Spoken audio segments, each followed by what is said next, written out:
ఖచ్చితంగా మమ్మల్ని కాదని మా నిర్ణయం కాదని తీసుకపోతే మాకు పార్టీలతో సంబంధం లేకున్నట్లా ఎలా చేస్తారో మా నిర్ణయం కాకున్నట్లా ఏ ఒక్క ప్రజలు అభిప్రాయం తీసుకోకుండా 17 గ్రామాల్లో ఏ ఒక్క గ్రామాన్ని కూడా అధికారులు నిర్ణయం తీసుకోలేదు, వాళ్ళు ప్రజా అభిప్రాయం తీసుకోలేదు. కానీ ఎలా చేస్తారు మా గ్రామాన్ని ఎక్కడో 30 కిలోమీటర్ల దూరంలో ఉన్న ఎన్నికల గ్రామాన్ని కలపడం చాలా దారుణం ఇది. కానీ అధికారులు ఎవరు వచ్చారో ఎవరు ప్రజల అభిప్రాయం తీసుకున్నారో మాకు తెలియదు.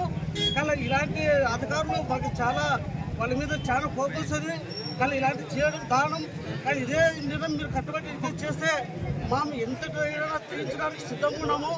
కానీ మా నిర్ణయాన్ని స్వాగతించి మా ఎప్పటిలాగే ఆంధ్ర మండలం కానీ పెద్దతుమ్మూరు కానీ మా గ్రామాన్ని ఉంచాలని చెప్పి లేదా ఉంచకపోయిన వల్ల మా పెద్ద ఎత్తున ఇలాగే తీసుకుపోయి ప్రభుత్వానికి ఖచ్చితంగా మా అవకాశాన్ని సద్వినియోగం చేసుకుని మా నిర్ణయాన్ని ఇలా గణేకల గ్రామాన్ని ఆంధ్ర మండలంలో ఉంచాలని మనస్ఫూర్తిగా కోరుకుంటున్నాం.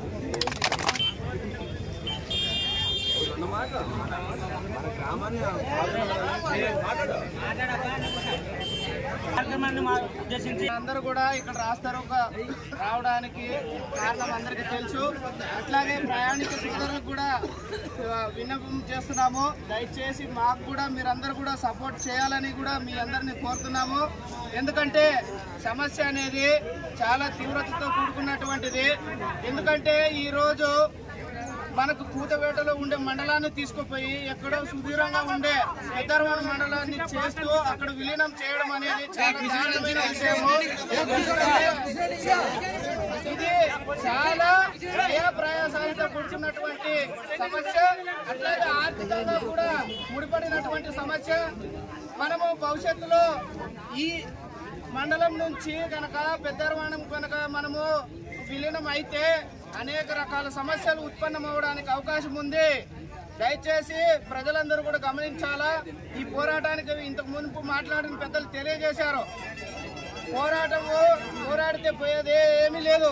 మనకి సమయం వృధా అవ్వచ్చు, అంతేగాని ఖచ్చితంగా ప్రజాప్రతినిధులను కానీ ప్రభుత్వాన్ని కానీ మెడలు ఉంచే శక్తి ఒక ప్రజలకే ఉండేది. కాబట్టి ఆ రకంగా మనం కనుక పోరాడితే ఖచ్చితంగా మన గ్రామాన్ని మునుపటి ఉండే మండలాల్లో కలపడానికి అవకాశం ఉంది. ప్రభుత్వ అధికారులు కూడా మనకి 30 రోజులు టైం ఇచ్చినారు కదా.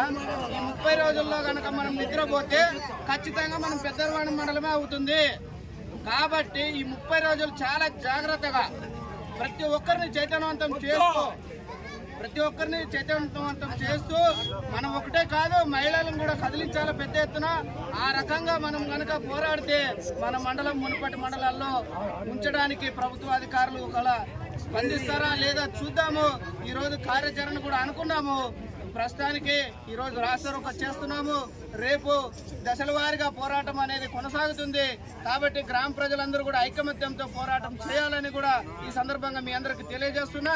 అట్లాగే రేపు ప్రతి ఒక్కరూ ఏదైనా పని ఉంటే ఈరోజు చూసుకోండి, ఈరోజు కంప్లీట్ చేసుకోండి. రేపు ప్రతి ఒక్కరూ రావాలా. ఆదోనికి కర్నూలు కూడా పోతున్నాం కాబట్టి ఈ సందర్భంగా ఇక్కడ వచ్చిన వాళ్ళందరూ ప్రతి ఒక్కరూ మన అక్క పక్క ఉన్న వాళ్ళందరికీ కూడా సమాచారం ఇచ్చి రేపు ఉదయం 10 గంటలకు మనం ఇక్కడ నుంచి బయలుదేరాలా. ఒక టీం కర్నూలుకి వెళ్ళిపోతుంది ఉదయమే.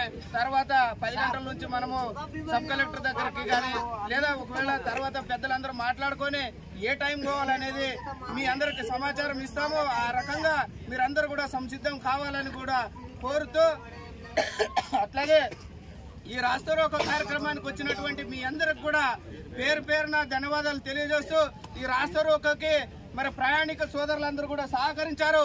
వాళ్ళకు కూడా పేరున ధన్యవాదాలు తెలుస్తూ ఈ రాస్తారోకోని ఇంతటితో ముగిస్తున్నాం.